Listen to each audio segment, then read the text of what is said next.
ફરી માનવ ક્લાસીસમાં તમારું હાર્દિક સ્વાગત કરું છું। આજે આપણે ગાલા સ્વાધ્યાય પોથી ધોરણ 6 હિન્દીનો ચેપ્ટર નંબર 3 જોવાનો છે। તો ફટાફટ આપણી ચેનલને લાઈક એન્ડ સબસ્ક્રાઇબ કરી નાખો અને આપણી ચેનલમાં આઈડિયલ સ્વાપોથીના પણ વિડીયો જોવા મળે જ છે।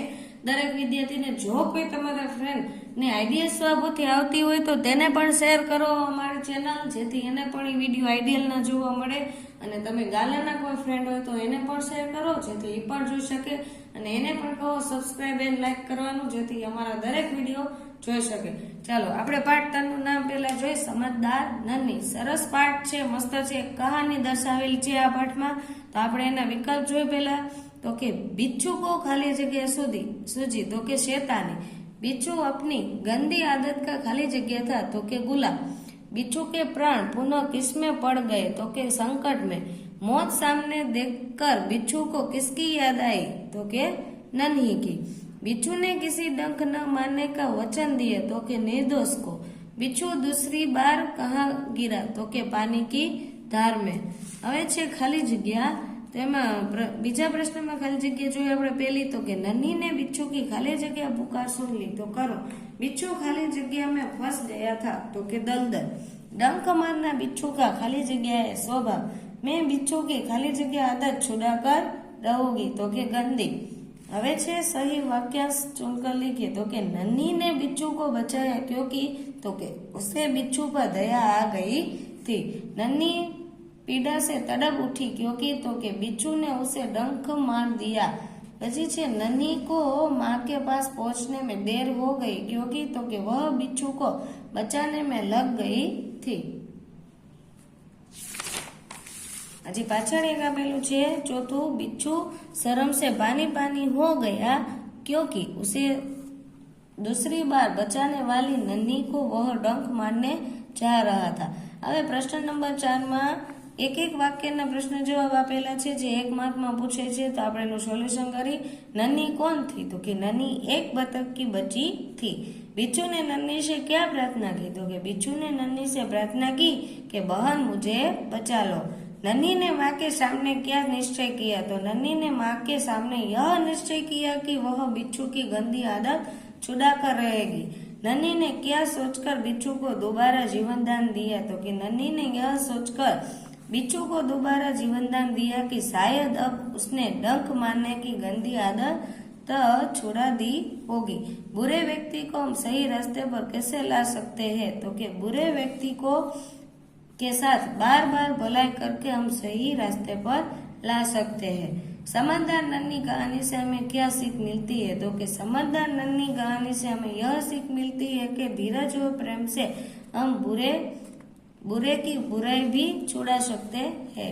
હવે નીચે છે कौन किसे कहता है वाक्य આપણે કહેવાના છે તો કે माँ मैं उसकी गंदी आदत छुड़ा कर रहूंगी। એવું કોણ બોલે છે ને કોને કહે છે તો કે नन्ही ने माँ से कहा है।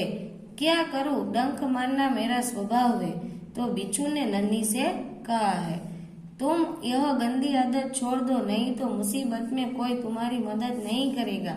तो नन्ही ने बिच्छू से कहा है भलाई करना मेरा स्वभाव है। तो कि नन्ही ने बिच्छू से कहा है मैं वचन देता हूँ कि अब किसी निर्दोष जीवन को डंक नहीं मारूंगा। तो कि बिच्छू ने नन्ही से कहा है। प्रश्न नंबर 6 में घटनाओं के उनके सही क्रम में लिखिए। एमा तमने वाक्य आपेला छे। तो पहलू वाक्य छे नन्ही बिच्छू की आवाज सुनकर दौड़ आ गई। तो ये बीजू छे, बीजू वाक्य आवशे એટલે કે બીજા નંબરમાં આવશે। पहला नंबर में आवशे नन्ही ने बिच्छू को दलदल में फंसा हुआ देखा। बीजा में आपणे जोयुं तो नन्ही बिच्छू की आवाज सुनकर दौड़ती आ गई। पछी छे तीजू में आवशे नन्ही ने बिच्छू को दलदल से निकालकर सूखे स्थान पर रख दिया। चौथा में आवशे बिच्छू ने नन्ही को डंक मारा। पछी आवशे नन्ही अपनी माँ के पास चली गई। चलो ये तमने जवाब लाइन में आवेला छे। હવે પ્રશ્ન નંબર 7 માં પ્રશ્નો કે ઉત્તર लिखिए છે 2 मार्क में पूछे છે તે આપણે જોઈ। पहलो प्रश्न છે डंक मारने पर नन्ही ने बिच्छू से क्या कहा तो कि डंक मारने पर नन्ही ने बिच्छू से कहा कि मैंने तो तुम्हारी जान बचाई थी फिर भी तुमने मुझे डंक मार दिया। तुम यह गंदी आदत छोड़ दो, यही तुम इसे नहीं छोड़ोगी तो मुसीबत में कोई तुम्हारी मदद नहीं करेगा। माँ ने नन्ही से बिच्छू के स्वभाव के बारे में क्या कहा तो कि बिच्छू ने स्वभाव के बारे में माँ ने नन्ही से कहा कि बिच्छू अपनी आदत का गुलाम है, उसे चाहे कितनी बार बचाया जाए पर वह बार बार डंक मारता ही रहेगा। હવે છે प्रश्न नंबर 3। એમાં बिच्छू को पछतावा क्यों हुआ? तो कि नन्ही ने बिच्छू के साथ भलाई की थी, फिर भी बिच्छू ने डंक मारने की आदत नहीं छोड़ी। उसने दूसरी बार नन्ही को डंक मारने की आदत की कोशिश की। इस बार उसने अपनी गलती समझ में आई, इसीलिए बिच्छू को पछतावा हुआ। હવે છે ચોથું, नन्ही बतख का स्वभाव कैसा था?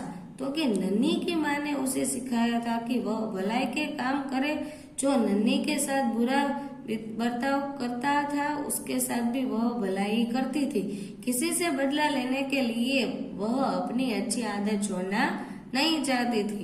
मुसीबत में पड़े हुए बचाना वह अपना फर्ज समझती थी। इस प्रकार सबकी भलाई करना ही नन्ही बतख का स्वभाव है। હવે છે પ્રશ્ન નંબર 8માં સમાનાર્થી શબ્દો પેલું છે એમાં નદી, તો એમાં આવશે સરિતા, બીજું છે સ્થાન, તો એમાં આવશે જગહ, પછી સ્વભાવ તો પ્રકૃતિ, પછી મુસીબત તો સંકટ, પ્રસન્ન તો ખુશ અને થિરકના તો નાચના। હવે છે શબ્દકોશ ક્રમ में लिखिए। એમાં પહેલા આપણે કક્કા પ્રમાણે લખવાનું રહેશે, તો પહેલા આવશે ડંક, પછી આવશે નદી, પછી આવશે બિચ્છુ, પછી આવશે મુસીબત ને પછી આવશે શેતાની। હવે પાછળ તમને અહીંયા આપેલા છે પ્રશ્ન નંબર 10માં વિરામ चिन्हों का प्रयोग वाक्य में कीजिए। આ પણ પરીક્ષામાં બહુ પૂછે છે અને વિદ્યાર્થીઓને આ પ્રશ્નમાં ઘણા બધા માર્ક કપાય છે, કેમ કે કઈ ખબર નથી પડતી કે ઇન્વર્ટેડ કોમા કરવા, અલ્પવિરામ કરવા, પ્રશ્ન ચિહ્ન કરવું, ક્યાં ઉદ્ગાર ચિહ્ન કરવા। ખાસ વાતનું આપણે આમાં ધ્યાન રાખવાનું છે, તો ખાસ વિદ્યાર્થીઓ તમારે આ ફરજિયાત સરખી રીતે પાકા કરવા। बिच्छू बोला नन्ही बहन आज तुम जीत गई, तो के बिच्छू बोला એટલે અલ્પવિરામ આવશે, પછી ઇન્વર્ટેડ કોમા ચાલુ થશે। નન્હી બહન આજ તુમ જીત ગઈ, અહીંયા પણ અલ્પવિરામ, જો નન્હી બહન પછી અલ્પવિરામ, આજ તુમ जीत गई પછી આવશે પૂર્ણવિરામ ને ઇન્વર્ટેડ કોમા પૂરા। क्या भाई तुमने मुझे डंक क्यों मारा? तो इन्वर्टेड कोमा में लखशु क्यों भाई પછી અલ્પવિરામ, तुमने मुझे डंक क्यों मारा એ પ્રશ્ન પૂછે છે એટલે પ્રશ્ન ચિહ્ન આવશે એટલે ઇન્વર્ટેડ કોમા પૂરા। પછી बिच्छू भाई ठिठक क्यों गए डंक मारो, तो इन्वर्टेड कोमा स्टार्ट, बिच्छू भाई अल्पविराम પછી ठिठक क्यों गए प्रश्न चिन्ह डंक मारो पूर्णविराम ने इन्वर्टेड कोमा। भलाई करना मेरा स्वभाव है, एमा इन्वर्टेड कोमा भलाई करना मेरा स्वभाव है, एमा पूर्णविराम ने इन्वर्टेड कोमा पूरा। बहन मुझे बचा लो, तो ई पण इन्वर्टेड कोमा में आवशे, बहन પછી अल्पविराम मुझे बचा लो पूर्णविराम ने इन्वर्टेड कोमा पूरा।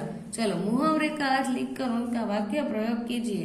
तो के अनसुनी करना, तो के ध्यान न देना। वाक्य बनावेलू छे मैं आया, माँ की बात अनसुनी करने तुमने अच्छा नहीं किया। शर्म से पानी पानी होना, तो कि बहुत लज्जित होना। चोरी पकड़ी जाने पर नौकर शर्म से पानी पानी हो गया। राह दिखाना, तो रास्ता दिखाना। एनु वाक्य आवशे मुस्लिम के वक्त में बुजुर्गे हमें राह दिखाते हैं, मुश्किल के वक्त में। थिरकने लगना, तो खुशी से नाचना, तो कि संगीत सुनते सुनते लोग थिरकने लगे।